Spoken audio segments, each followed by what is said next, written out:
उधर जाना तो है, लेकिन ये खजूरें तोड़ने वाला काम करेगा या खाने वाला, ये उधर पता चलेगा। मैं इसको बड़ा कह रहा हूँ, इधर रुक जा, इधर रुक जा, ना जा तू इधर। हमको ही ना कट्टे पाल लेते हैं, बछड़े पाल लेते हैं यार। ये कहता नहीं जी सर मैंने तो पक्का जाना है ना, मैंने पक्का ही जाना है। अच्छा ये देसी माहौल है जी हमारा इधर का।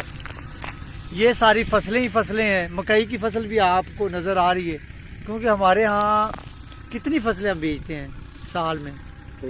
तीन फसलें हमारी ज़्यादातर होती है। आलू हो जाता है, मक्की है, मुंजी है। अच्छा जो गंदम है वो बहुत कम बेचते हैं, ऐसी है ना? अगर एक बंदे के एकड़ है 10 एकड़ तो उसकी एक एकड़ तकरीबन होती है, 1-2 एकड़ खाने के लिए बस, ज़्यादा। हाँ खाने के लिए 1 एकड़ 1.5 एकड़ होती, बाकी वो फसलें बेचते। अच्छा ये मुझे बताएं अभी अरशद भाई, अच्छा ये जो कटाई हो रही है इसका मजदूरी के ऊपर भी असर पड़ेगा? क्योंकि रेट जो मार्केट में 2200-2300 रुपया मिल रहा है मान का, इससे वो मसला नहीं बनेगा कोई? जो मजदूर की मजदूरी फिक्स है वो तो मिलनी है, रेट कम हो या ना हो, मजदूर को मजदूरी तो पूरी मिलनी चाहिए।